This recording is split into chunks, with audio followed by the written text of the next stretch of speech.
Okay, so I'm gonna send my rig to Australia. So what's going on here? Well, there's a company called Nebula Nest. I think it was called Rent an Observatory in the past.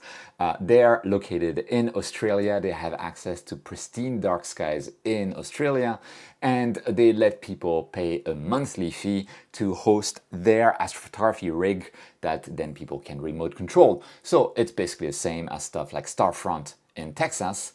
And I know that Starfront is preparing something in the Southern Hemisphere, but I was reached out, and the reason I hadn't sent a rig to Starfront is that at the time I didn't have a rig to spare, because when I have to do reviews, I need to have a lot of stuff available to me to be able to do proper comparisons and setting up the equipment. This time I have the equipment to spare, and this gives me access to southern skies, which is a complete dream for me. And so I decided, okay, I'm gonna send the rig to them. And of course I have to disclose that in my status as a YouTuber, I'm getting the special treatment in that I will not have to pay the monthly fee for access to those skies. So they will be hosting this rig for free. They will also be lending me a mount. So I'm not sending a mount across, normally people would.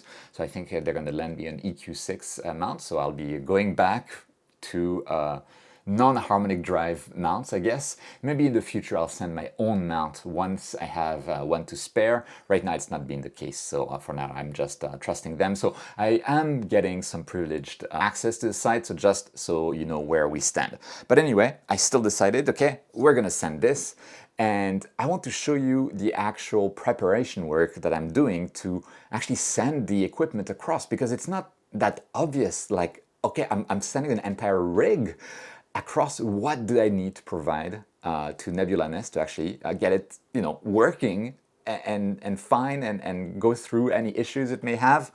I don't know, it feels difficult to me, and because I'm lazy, it's hard. But let's go through it in this video. So first things first, by the way, Nebula Nest, I'll put the link down in the description if you're interested. So they have this website. We see the prices. The prices are pretty much very similar to the prices in Starfront. I think the mini one is slightly cheaper. I don't know, I haven't done a full comparison. This mini one, which is for a smart telescope, makes me wish that there were smart telescopes that had cooling integrated, because then really mini would be such a good deal. Anyway, here we go. I will basically be sending this rig, which fits in the small refractor band. So I would be paying $150 per month if it wasn't provided complimentary to me. So yeah, it's not an insignificant amount of money, but yeah, it's access to Australian skies. Talking about Australian skies, based on their website about the current status of the OBSI with the All-Star camera and all of that good information, which I'll figure out once I actually send the rig there. I can get some coordinates there. They look like they're kind of rounded, so it's probably not exact, which makes sense. We wouldn't want people to know exactly where expensive telescopes are located exactly. But when I plug that into lightpollutionmap.info, it brings me here. So we are at basically 22 SQM. And my guess is that they're actually even further into the dark region there, since the coordinates are not exact. I don't know. But yeah, they advertise 22 SQM or even better. So yeah, class 1 Bortle, if I click here, it's 22, right? We'll see. It's also fairly far from any very large population center. So you have a lot of distance to Melbourne and to Adelaide on both sides, and Wentworth. Above, or Mildura, I don't know, I'm not Australian, so I don't know. Yeah, good location on the face of it. I think even better than Texas, but yeah, so that's exciting. With that in mind, how am I sending this, and what is the equipment that I'm sending? So I'm sending this rig, which is an SVBONY SV 545 lens. There you go. It's good naming schemes as usual. I have an off-axis guider from SVBONY as well. By the way, their off-axis guider is excellent. I was actually a beta tester of it. This is actually the prototype that they had sent me for the beta test. It had a glaring issue in that the base was actually too wide in terms of diameter. They fixed it. The final version is excellent, highly recommended. But anyway, I have a filter drawer here, and so that is a drawback of the system. I'm not sending an electronic filter wheel because I don't have one to spare, and I don't have the filters to spare either. And for now, I'm just putting in a UV IR cut filter in there. So that way basically I'll be imaging in broadband. I'm kind of thinking of sending across also this Shimei narrowband H-alpha oxygen 3 filter. And since they're supposed to be like a monthly maintenance for free on the telescopes, I'm wondering whether like I could ask them during that maintenance to switch the filter. So I might be sending that across as well so that I can change from broadband to narrowband if I ever want to. And then at the back we have the SVBONY SC571cc camera, which is a cooled color astrophotography camera with a 571 sensor. So we're getting the full imaging train. I also have at the top a TopeTech guide camera. Actually, I'm not even sure which guide camera it is, but it's there and it works.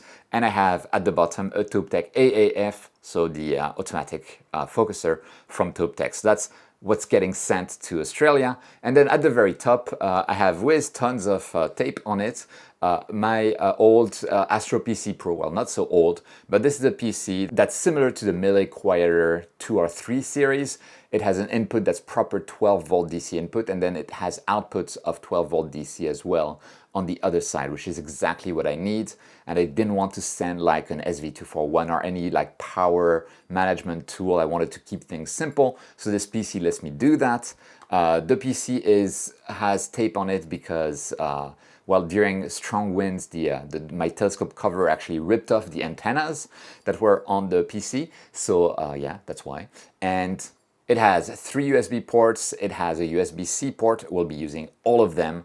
And it has an Ethernet port, so it's going to be actually connected via Ethernet as far as I understand it directly. So that's the actual PC that's going to be controlling everything. Now, I did a few setups on that PC, so it's going to run Windows. So I have Windows 11 installed on it together with TeamViewer, together with Chrome Remote Desktop. So hopefully that will let me take control remotely.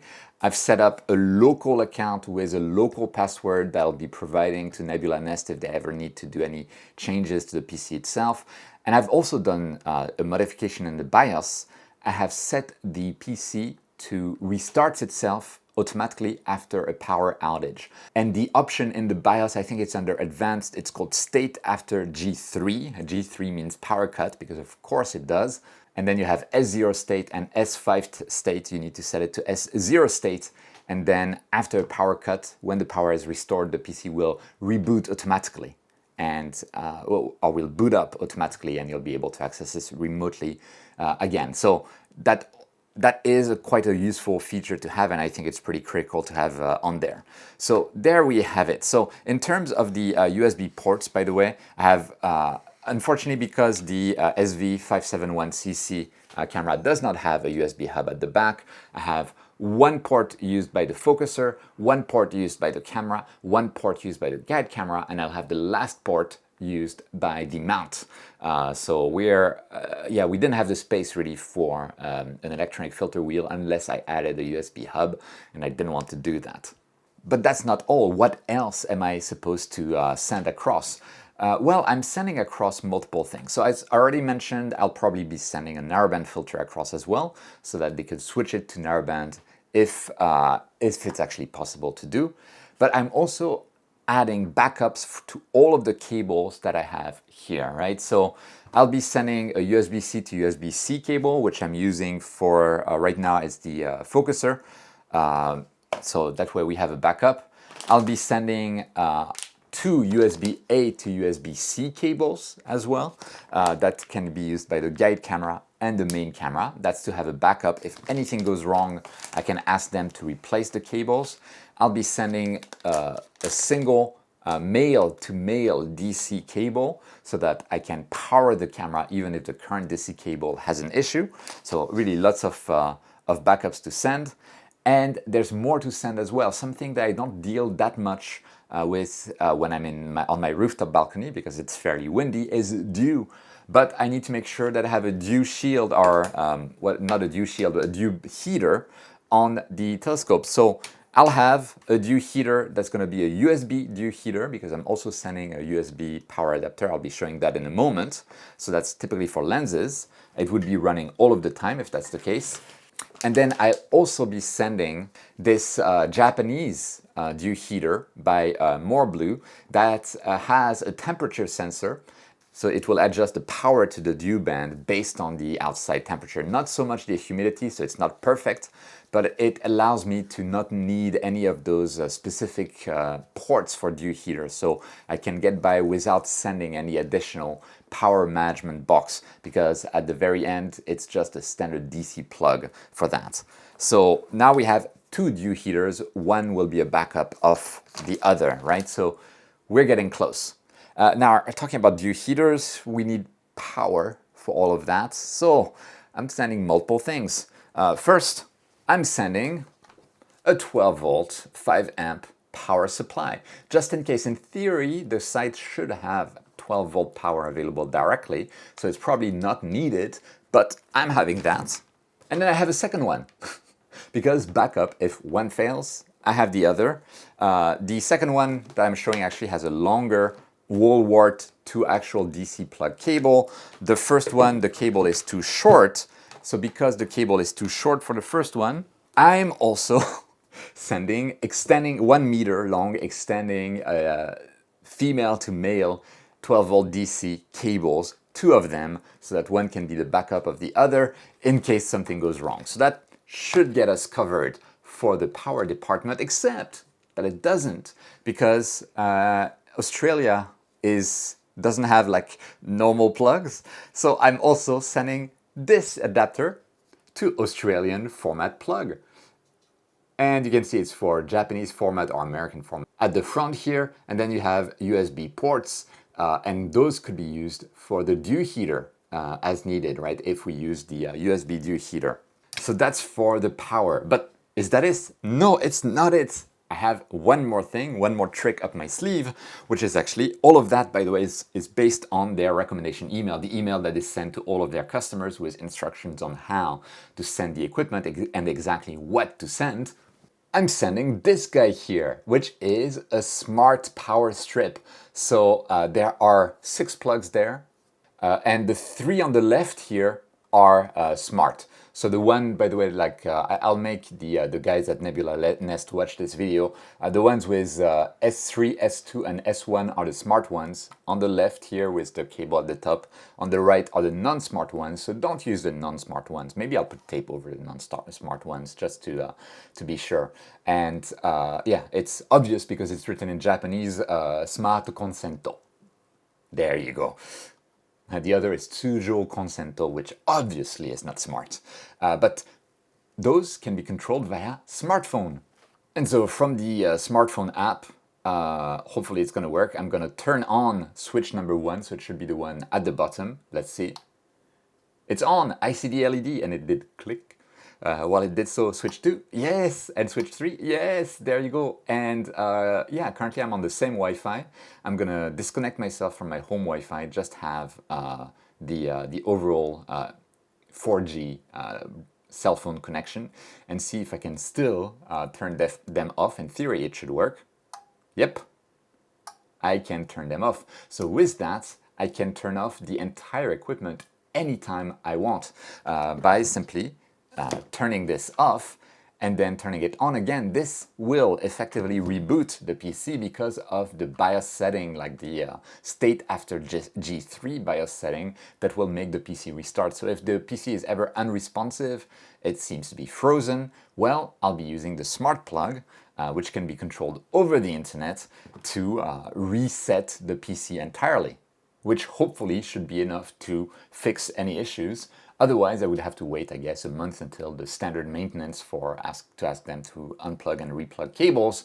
We'll see what's going to happen. But this, I think, is all of the equipment that I'll be sending. And hopefully, it should be enough. I'll make them watch the video before I actually send anything. That way I'll be absolutely sure that there's nothing wrong. They say to disassemble everything before sending. I'm kind of thinking of not disassembling so much because I think I can just like wrap the whole imaging train here, and the camera is in focus. I mean, the guide camera is in focus. Everything is ready as it is. I don't want to detach the focuser either. So I'll see, I'll make sure that it survives the trip. I'm pretty experienced with sending back expensive equipment to manufacturers that sent it to me for testing. So it should be, fingers crossed, probably famous last words, fine. But you guys who are watching, let me know if you have any advice about what else I should be doing for this setup and this remote rig, because with that, I hope to have access to Australian skies and to be able to do live streams, you know, from Australia, virtually speaking, where I control everything via the PC, via Nina, remotely, and enjoy Australian skies with you. Let me know if that would be of interest to you. Let me know if you have any advice, because I know a lot of you have already sent their rigs to Starfront or equivalent services. Did something surprise you? Was there something that didn't work out at first? Did you have any trouble? Any advice you could give me, etc. Let me know down in the comments. I'd love to hear your thoughts. While you're at it, you can like the video. It really helps the channel out. And of course, if you want to support me even more and you're planning on buying anything from Agena, SV Boni, High Point Scientific, Amazon, etc., if you do so after clicking one of the links that I have down in the description, it will help me out at no cost to you. And if you want to help me even more, you can buy me a coffee. There's a link down in the description. Or you can join my Patreon as a member. Some of my Patreon ranks have access to my videos early and without ads. Or you can join my channel as a member. It's the join button next to the subscribe button. And you guys, you know you make all of this possible. Thank you so much for all of your support. So yeah, with that, thanks so much for watching. I hope it was an interesting look into a lazy geek trying to be as ready as possible to send a rig to the other side of the planet. Fingers crossed that it's going to work out. I accept words of encouragement. Thanks so much for watching. Don't forget, whenever you can, to look up at the stars, and I'll see you next time.